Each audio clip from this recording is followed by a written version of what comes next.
श्री स्वामी समर्थ. मित्रांनो, दत्त जयंती सप्ताहामध्ये स्वामीचरित्र सारामृत पारायण कसे करायचे? या पद्धतीने केले तर लाभ नक्कीच होणार आहे. बघा, काही दिवसातच श्री दत्त जयंती आहे. म्हणजेच 4 डिसेंबर 2025 रोजी वार गुरुवारच्या दिवशी श्री दत्त महाराजांची जयंती आहे.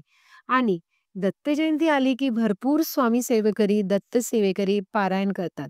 मग ते गुरुचरित्राचे पारायण असेल किंवा स्वामी चरित्राचे पारायण असेल. भरपूर लोक गुरुचरित्राचे पारायण करतात. परंतु भरपूर लोकांना गुरुचरित्र पारायण करणे शक्य नसते. कारण नियमांचे पालन न होणे, कठीण नियम असतात आणि धावपळ असते, धकाधकीचे जीवन आहे. त्यामुळे भरपूर गोष्टी करणे शक्य नसतात. मग सगळ्यात सोपं पारायण असतं स्वामीचरित्र सारामृत. पण याचे सुद्धा काही नियम आहेत. नियम गुरुचरित्रासारखे कठीण नाही, पण काही गोष्टींची काळजीही सुद्धा आपल्याला घ्यावीच लागते किंवा काही गोष्टी योग्य पद्धतीने करायच्याच असतात. खास करून जेव्हा दत्त जयंतीनिमित्त आपण हे पारायण करणार असतो. आता दत्त जयंतीनिमित्त आपण हे पारायण करतो.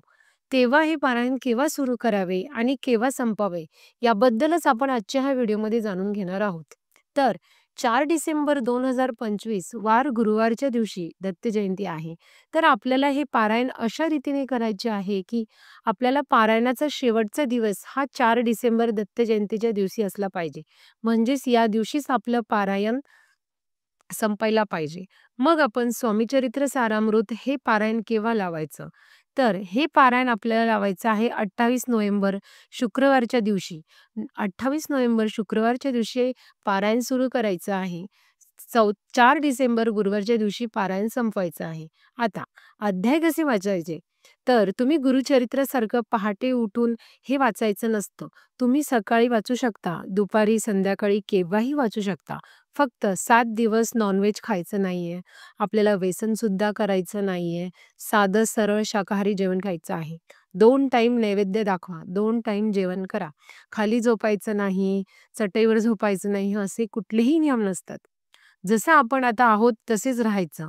व्यवस्थित मनोभावाने, अगदी विश्वासाने आपल्याला पारायण करायचं आहे.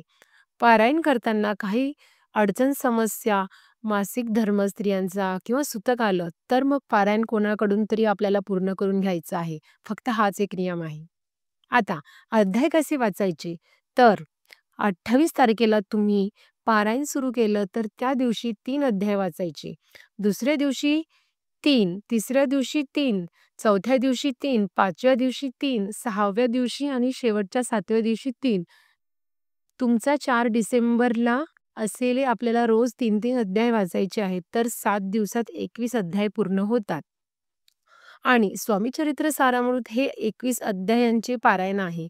तर तुम्ही 4 डिसेंबरला जेव्हा पारायणचा शेवटचा अध्याय वाचाल, तेव्हा सकाळी स्वामींना गोड नैवेद्य दाखवा. पुरणपोळी, खीर, पिवळे पेढे जर असेल तर अतिशय छान.